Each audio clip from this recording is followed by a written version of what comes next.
ಕೊನೆ ತುಳಸಿ ಹಾರ ತೆಗೆದು ಅಣ್ಣವ್ರಿಗೆ ಹಾಕ್ತಾರಂತೆ.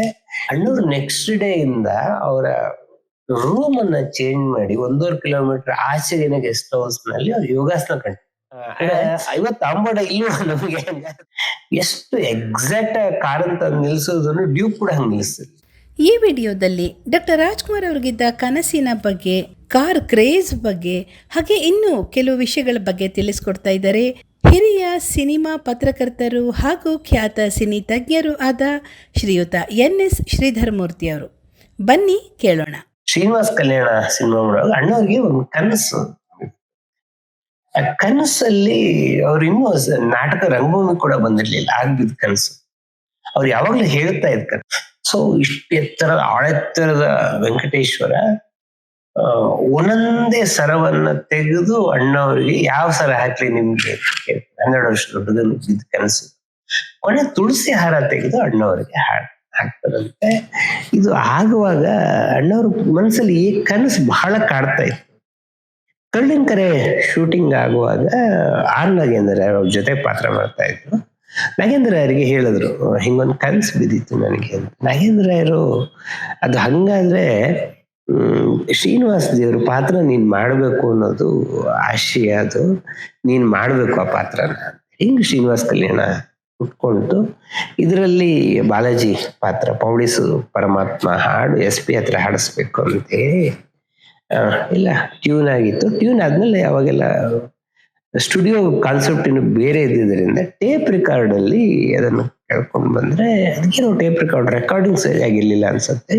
ಅಣ್ಣವ್ರಿಗೆ ಅದು ಇಷ್ಟ ಆಗ್ಲಿಲ್ಲ. ಅದು SP ವಾಪಸ್ ಕರೆಸಿ ಅಂತೇಳಿ ನನ್ನ ಡ್ರೀಮ್ ಸಾಂಗ್ ಅದು, ತುಂಬಾ ಕಲ್ಪನೆ ಇಟ್ಕೊಂಡಿದ್ದೀನಿ, ನಂಗೆ ಇನ್ನೊಂದ್ಸಲ ಹಾಡಕ್ಕಾಗತ್ತಾ? SP ಅಂದ್ರು, ಸರ್ ಹೆಂಗ್ ಕೇಳಿದ್ರಿ ನೀವು? ನಾನು ಟೇಪ್ ರಿಕಾರ್ಡ್ ಅಲ್ಲಿ ಕೇಳಿದೆ. ಅಲ್ಲ, ನೀವು ಒಂದ್ಸಲ ಸ್ಟೀರಿಯೋ ಫೋನಲ್ಲಿ ಕೇಳಿ, ನಾನು ಬಂದಿರೋದೇ ಇನ್ನೊಂದ್ಸಲ ಹಾಡಕ್ಕೆ, ನಾನು ಖಂಡಿತ ಹಾಡ್ತೀನಿ, ಬಟ್ ಒರಿಜಿನಲ್ ಸರಿಯಾಗಿದೆ ಅಂತ ನನ್ನ ಭಾವನೆ ಅಂತ. ಪವಡಿಸು ಪರಮಾತ್ಮ ಶ್ರೀ ವೆಂಕಟೇಶ.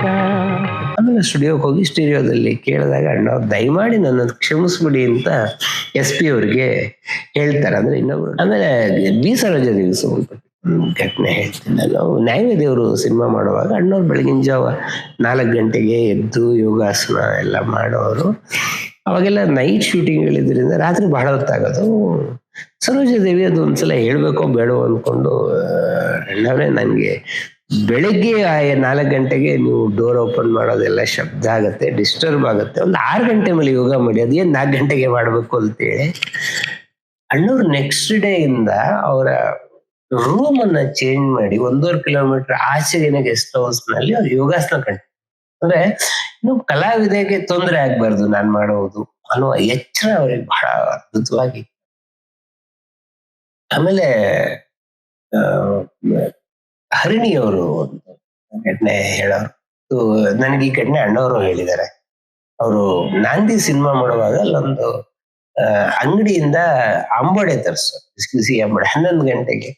ಸೊ ಅಣ್ಣವರೇ ನೆನಪು ಮಾಡೋರು, 50 ಅಂಬಡ ಇಲ್ವಾ ನಮಗೆ ಹಂಗಾದ್ರೆ. ಈ ತರದ್ ಅಣ್ಣವ್ರಿಗೆ ಬಹಳ ಇಷ್ಟ, ಈ ತರದ ತಿನಿಸುಗಳು, ಈ ತರದ್ದೆಲ್ಲ ಬಹಳ ಇಷ್ಟ ಅಣ್ಣವ್ರಿಗೆ. ಆಮೇಲೆ ಅಣ್ಣವರ ಕಾರ್ ಕ್ರೇಜ್ ಬಗ್ಗೆ ಅಂತೂ ಬಹಳ ಕಥೆಗಳಿದೆ. ಅಣ್ಣವ್ರು ಬಹಳ ಅದ್ಭುತವಾಗಿ ಕಾರ್ ಡ್ರೈವ್ ಮಾಡೋರು. KSL ಸ್ವಾಮಿ ಅದನ್ನ ಯಾವಾಗ್ಲೂ ನೆನಪು ಮಾಡ್ಕೊಳ್ತಾರೆ. ದಾರಿ ತಪ್ಪಿದ ಮಗ ಶೂಟಿಂಗ್ ನಲ್ಲಿ ಒಂದು ಕಾರು ಟರ್ನ್ ಆಗಿ ಒಂದು ಆಂಗಲ್ ಅಲ್ಲಿ ಬಂದು ನಿಂತ್ಕೊಳ್ಬೇಕು, ಒಂದು ಹೇರ್ ಪಿನ್ ಕ್ರಾಸ್ ಆಗಿ. ಸೊ ಅವತ್ತು ಡ್ಯೂಕ್ ಬಂದಿರ್ಲಿಲ್ಲ. ಸರಿ ಅಣ್ಣವರೇ ನಾನೇ ಡ್ರೈವ್ ಮಾಡ್ತೀನಿ ಅಂತಂದ್ರು. ಅದನ್ನ ನಾನು KS ಅಶ್ವಥ್ ಹೇಳಿದೆ. ಎಷ್ಟು ಎಕ್ಸಾಕ್ಟ್ ಕಾರನ್ ತಂದು ನಿಲ್ಸೋದನ್ನು ಡ್ಯೂಕ್ ಕೂಡ ಹಂಗೆ ನಿಲ್ಲಿಸ್ತಿರ್ಲಿಲ್ಲ. ಅಷ್ಟು ಅದ್ಭುತವಾಗಿ ಅವರು ಕಾರ್ ಡ್ರೈವ್, ಅಣ್ಣವರು ಬಹಳ ಅದ್ಭುತವಾಗಿ ಕಾರ್ ಡ್ರೈವ್ ಮಾಡೋರು. ಇನ್ನೊಂದು KS ಅಶ್ವಥ್ ಹೇಳಿದ ಇನ್ಸಿಡೆನ್ಸ್ ಸಿಪಾಯಿರಾಮು ಸಿನಿಮಾಗೆ ಸಂಬಂಧಪಟ್ಟಿದ್ದು.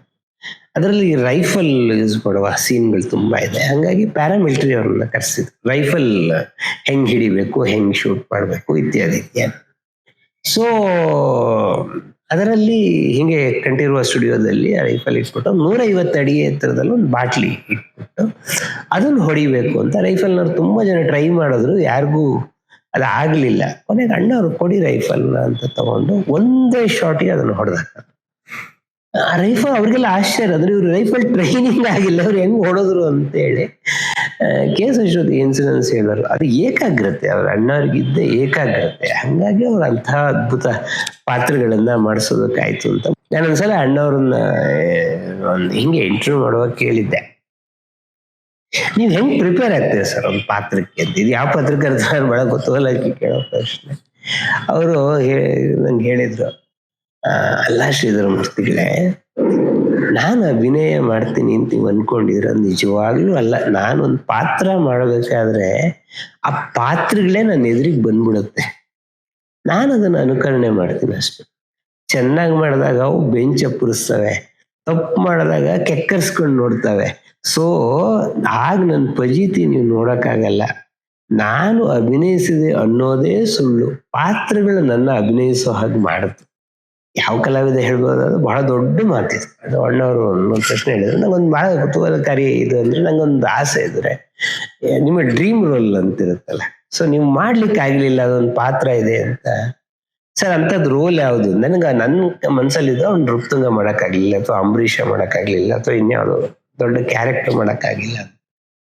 ನೋಡಿ ಶ್ರೀಧರ ಮೂರ್ತಿಗಳೇ, ನನಗೆ ಬಸ್ ಕಂಡಕ್ಟರ್ ರೋಲ್ ಮಾಡ್ಬೇಕು ಅಂತಿತ್ತು, ಮಾಡಕ್ಕೆ ಆಗ್ಲಿಲ್ಲ, ಅದು ಸಿಕ್ಲೇ ಇಲ್ಲ. ನೋಡಿ ಅಂದ್ರೆ ಅಣ್ಣವ್ರು ತುಂಬಾ ದೊಡ್ಡ ದೊಡ್ಡ ಪಾತ್ರಗಳನ್ನೆಲ್ಲ, ಅವ್ರಿಗೆ ಜನಸಾಮಾನ್ಯರ ಪಾತ್ರಗಳನ್ನ ಅವ್ರು ಇಷ್ಟಪಡ್ತಾ ಇದ್ರು ಅವರು.